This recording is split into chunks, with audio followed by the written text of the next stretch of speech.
Welcome to the Inspired Children Parenting Program with Dr. Rosina McAlpine, making a difference to parents and children around the world.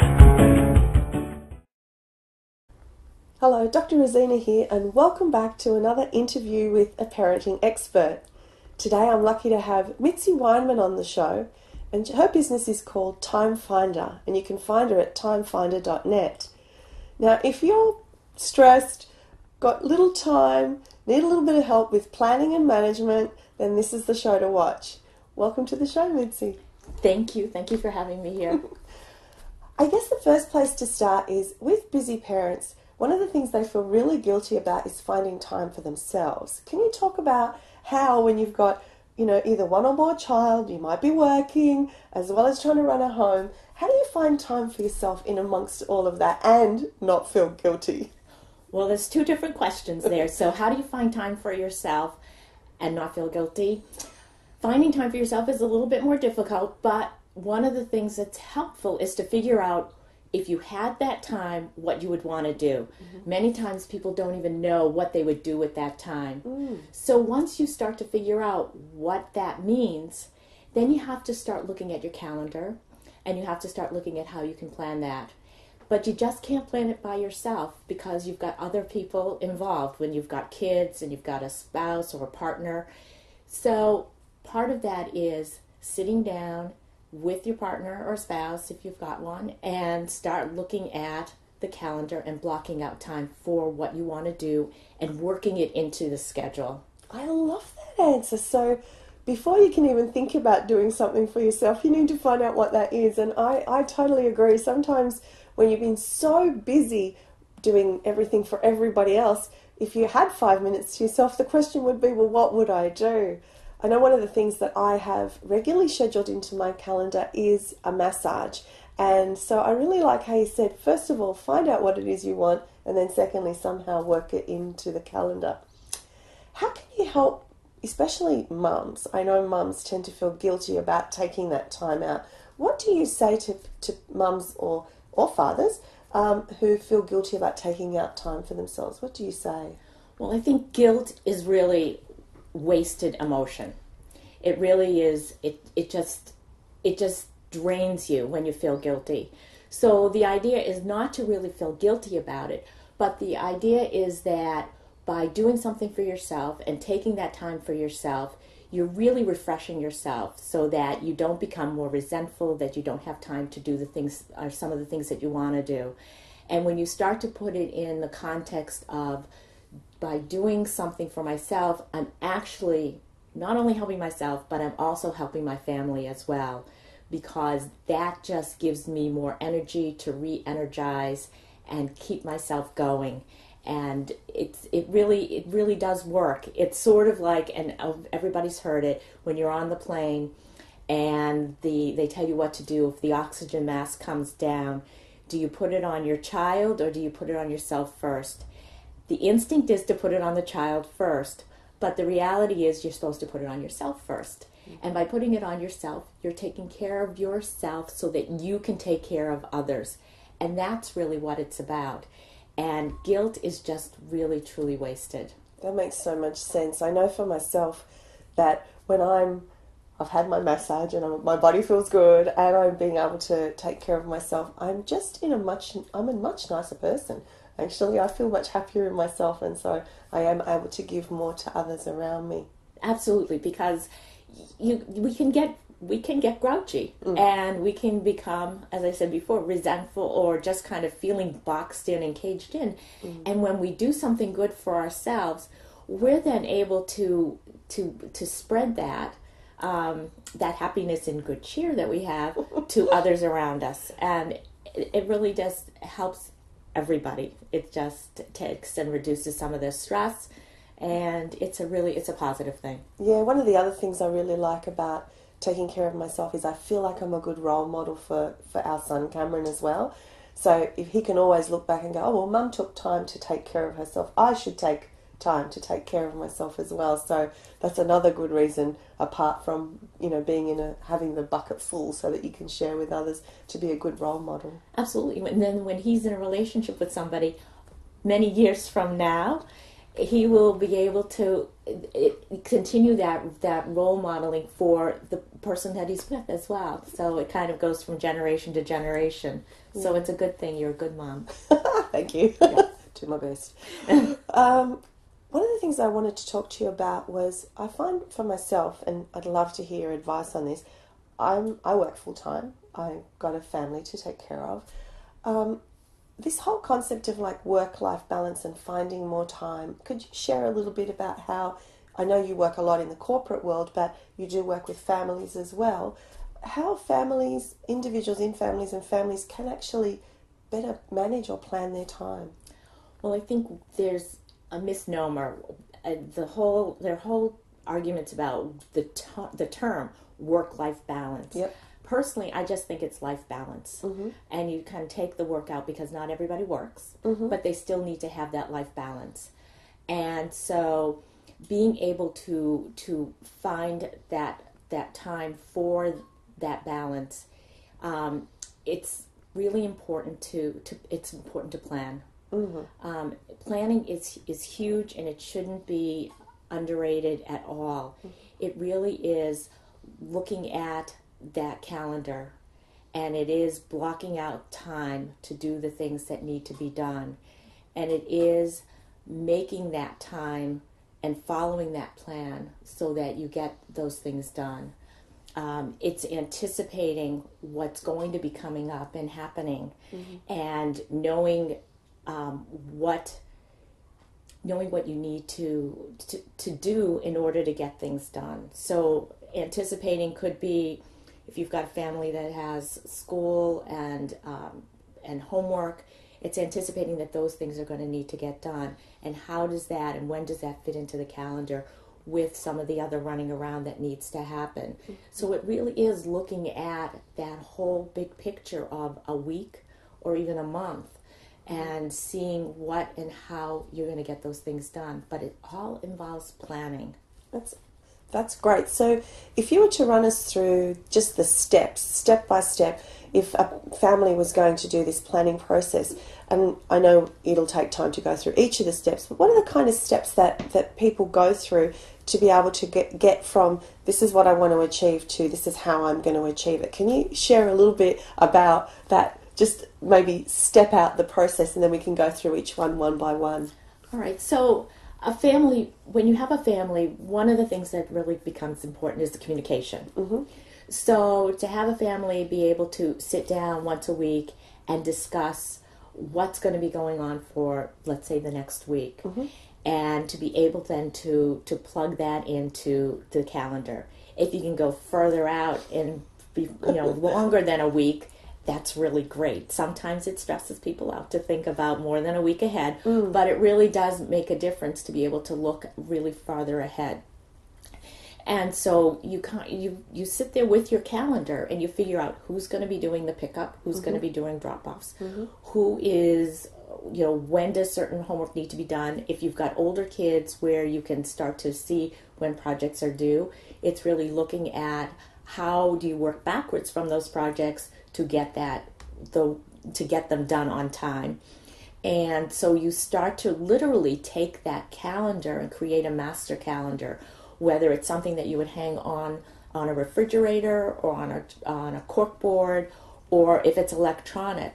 But you get those activities and those actions into your planner, and so that you start to see them and they're there for you, and it's not a lot of guesswork as to who's going to be doing what and what needs to be done. The thing that really impresses me the most about your system that you're talking about here is you've already got the children involved straight away. So they're learning a skill straight away. You're modeling, okay, let's all sit down. Here's the calendar. Get out your homework planner. Show me what projects you've got. This is when it has to be due. What are we going to do at each stage? So I love that you've already got them. And how young could you start this process, for example, with children? Well, I think that the thing is that the earlier you start it, the better. Because when you try to start it with a 11-year-old or 12-year-old, then it becomes a little bit more challenging. Mm-hmm. So you start creating routine, is what we're talking about in a sense, because the planning becomes the routine.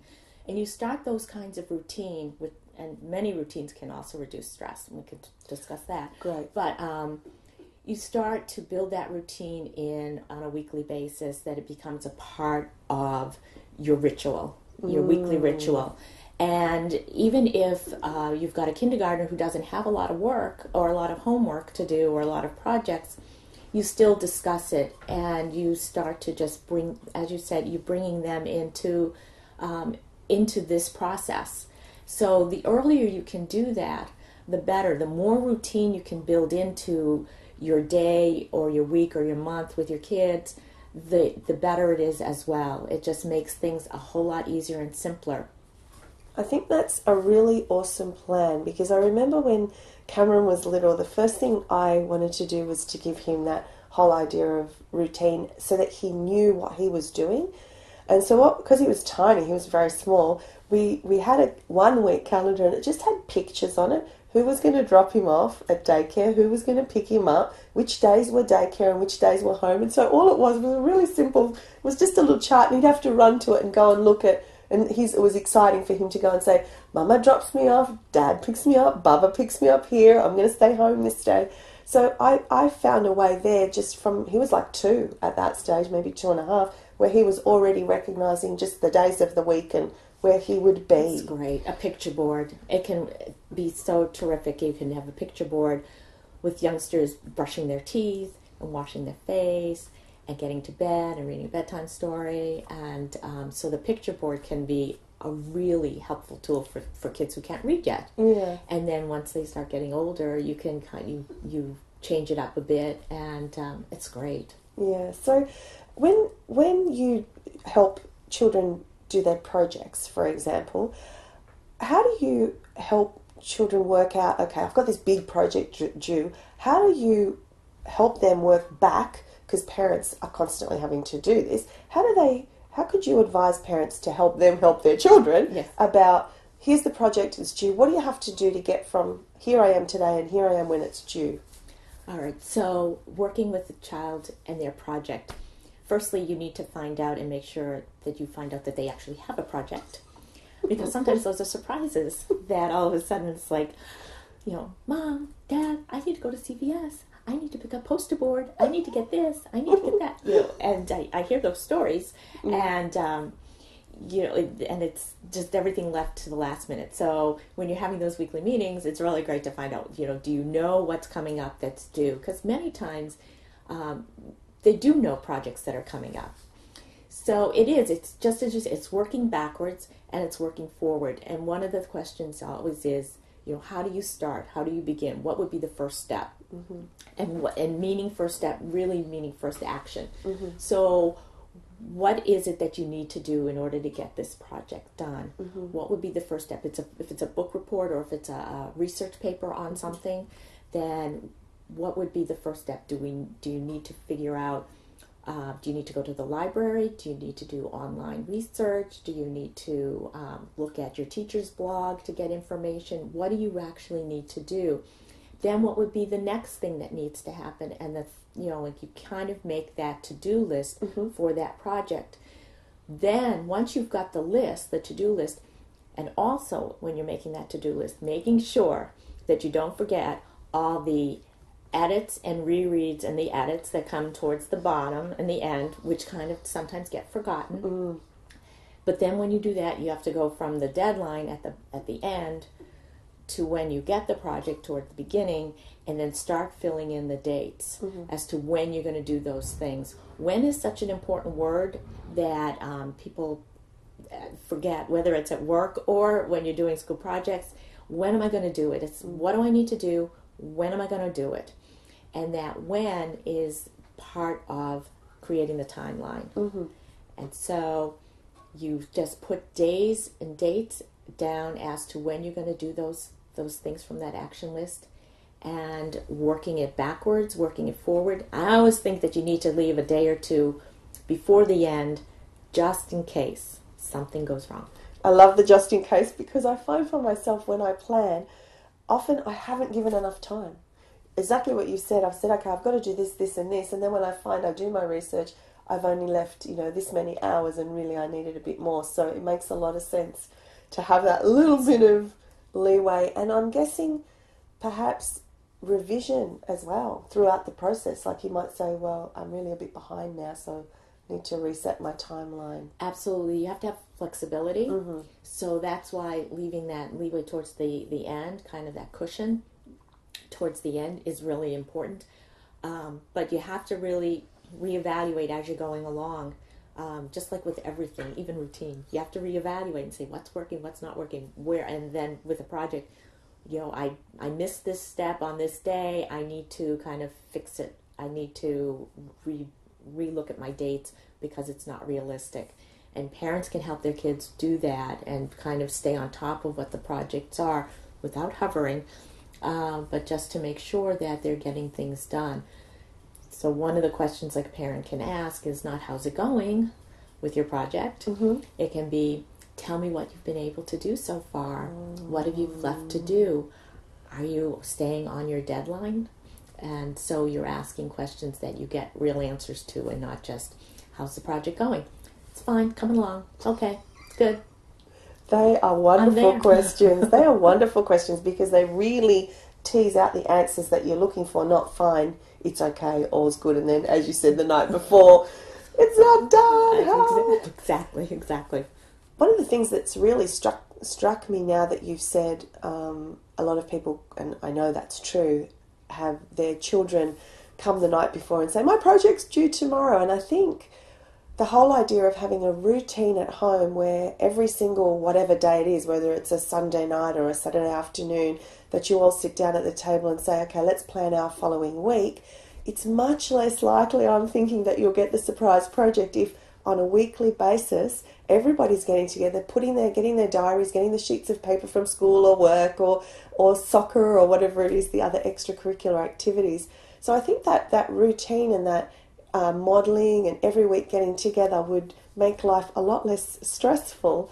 What are some other tools or ideas that you can suggest to families to help with making things less stressful and things working really well in a family?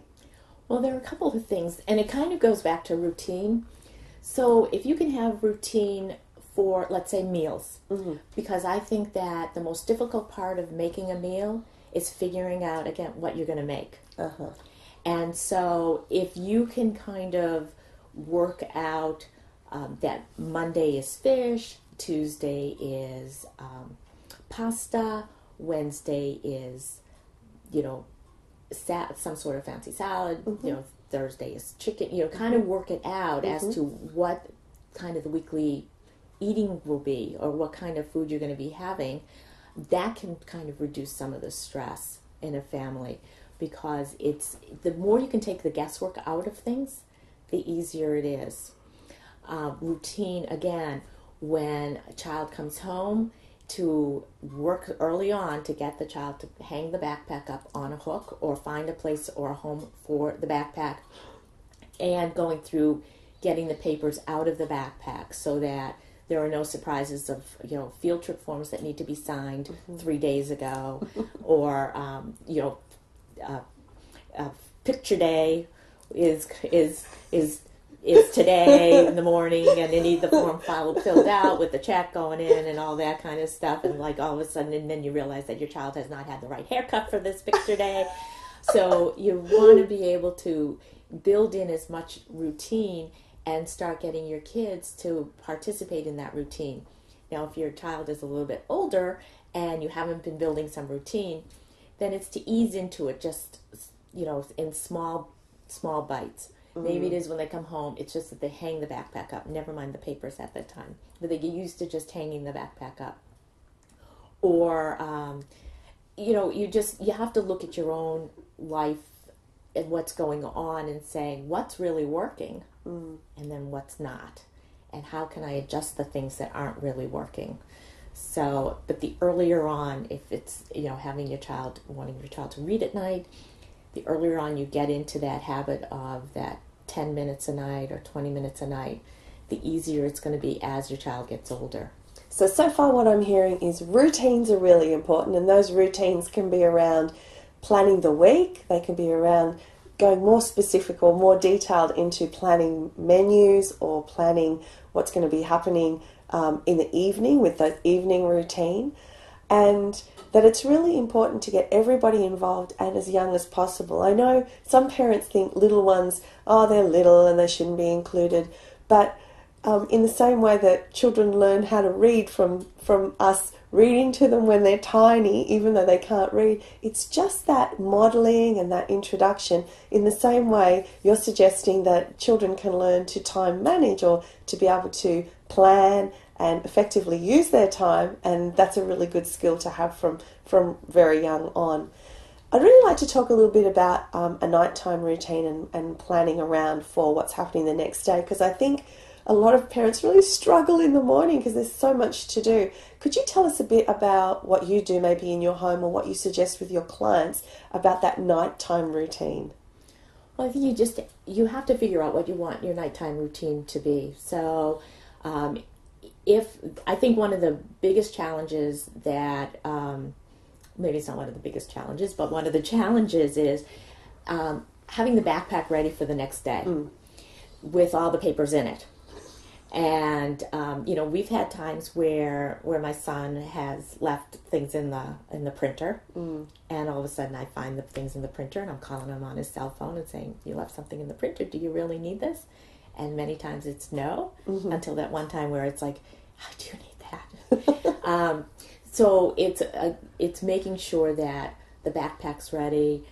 If that's a part of the routine, it's making sure that the teeth get brushed, or whatever you want that routine to be, that you kind of work it out. I always think that it's really helpful to work things out on paper first, and then, to kind of figure things out and even put some times next to it with flexibility, and not to be, so rigid with those times, but to kind of figure out what does it mean to get into bed. The final step is getting to bed, and how long does it take? So again, it's sort of like projects. You work in frontwards and backwards as to when you want and sometimes it's working backwards because if you want your child in bed by 8:30 or 8 o'clock, what's it going to take? How much time is it going to take to get the child into bed? And sometimes you just have to figure out what those things are for yourself and for your family. So if it's reading, if it's teeth brushing and washing face, if it's bath, if it's, or shower, what does that mean? I think it's really wonderful to hear what you're talking about, because of the fact that a lot of children feel like there's always something being done to them. Now it's time for your bath, now it's time to do this, now it's time to do that. With a written down schedule or chart, they're kind of in control, because you can say, what's next on the list? And it's really helpful. What we've done in the past, what we've done with Jonathan, is I'll sit down with him at the beginning of the school year, and we'll work out the schedule together. As he's gotten older, it's gotten a little bit, he has more say in what that will be, because he understands it better. Now he's 14, so it's looking at what would it mean to have him in bed by a particular time, but he's part of that process. And we've been doing that for many years, where he's part of that process, the morning routine, as well as what happens when he comes home from school, as well as going to bed, kind of figuring those key times out. Because coming home from school and when you do homework, that's another challenge, and figuring all that out too. What do you suggest to parents with homework, now that you've mentioned the word? Because I know so many parents have struggle with homework. What are the keys? What are the tips that you can offer parents about really making homework work for the whole family? Yeah. So you're laughing. This is obviously one of the common questions, right? It's a common question, but it's also a challenge in our house too. Yeah. So what I've been trying to do more is to realize that when my son comes home from school, he really needs to chillax a bit. He needs some chill time and to just kind of do whatever he needs to do. And then work to have the homework done. Depends upon if he has any kind of after-school activity too, because then it varies. And then season to season it can vary as well, because when in the spring he's doing baseball, it's going to be different from in the winter where he doesn't have a sport. So it's really looking and working with him to say what works, what's not working here. I can see what might not be working, he's not always going to listen to me because I'm the parent. I can be talking to another child and they will listen to me because I'm not their parent. But it's important to kind of know that usually when a child comes home, they do need to kind of have some time, me time, their time, before they actually start doing their homework. How long would you recommend? I know it will vary from child to child, but when you say that, how long approximately? I would say 30 to 45 minutes. Great. Probably not more than 45 minutes, but about 30 minutes I think is really a good time. Great. And they probably need snacks, so it's they definitely need snacks. So it's kind of figuring all of that out. Now, some kids as they get older, they're alone in the house, so you have to kind of work that out and making sure that things are getting done the way they should be getting done. The last thing I'd really like to talk with you about is this whole idea of, you were talking about baseball and this whole scheduling of children. They've got school, after school activities. Some people even do music. It could be after school tuition in mathematics or something. How can we help children not be overscheduled, and how do we help them manage all that and learn how to schedule themselves over time? It's a tricky question. I know a lot of parents want their children to experience so many different activities and sports that their schedules just get what I call maxed out. And not only is the child's schedule maxed out, but it becomes the parent's schedule that gets maxed out.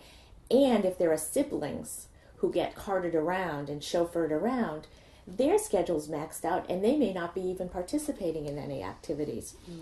So I think it's important for a parent to really look at what makes sense for a particular season, to make a decision that it's one sport. What happens when you start to add 2 sports and 2 kids?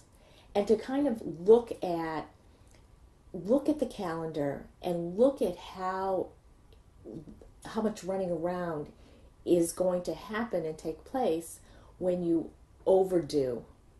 And then how do you then get your child to settle in once they've been on a lacrosse field or they've been playing soccer and they come back and their adrenaline's all flowing and then they have to sit down and do their homework. So I think that there's so much to this question about, parents trying to keep up with other parents so that their kids are keeping up with other kids and not missing out on anything, and whether it's even music lessons, whatever it is. And we've just become so wrapped up in being so busy. And if we're not busy, we think there's something wrong with us. Because I know we've limited to one sport, and it's spring baseball. And then there are a couple of little activities thrown in, but I don't want to overburden our calendar and overburden my son's calendar so that it becomes way more stressful to be able to do schoolwork. It's important to have other activities and to be able to play with friends and to build fun into. It sounds so odd. You have to build fun in when it should just naturally happen, but it doesn't these days because of the way things are. Kids don't even know what to do with themselves when they're not kind of in a structured environment. So, or many kids don't, I shouldn't say all.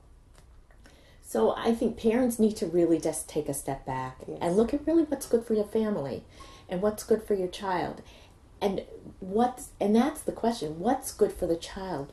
Does the child really like the sports that you're putting them in, or are they just kind of doing it? I've heard so many stories where a child is on the field and they don't want to be there. They don't like the sport, they don't want to do it, but their parents are making them do that.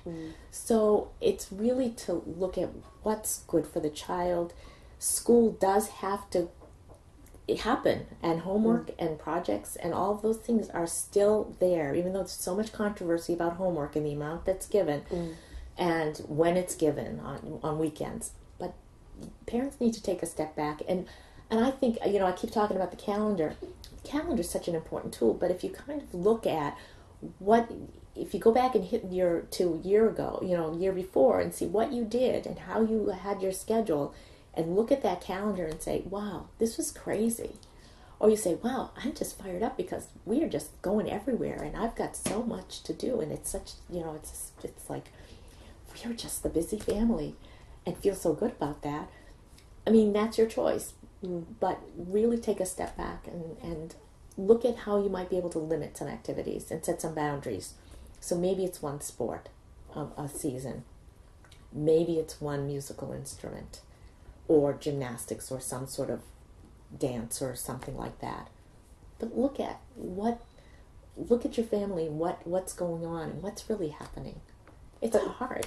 It is. But that's a great note to end on. So we've had so many great tips today, Mitzi. Thank you so much. I really, really appreciate it. So let's just quickly summarize what we've got.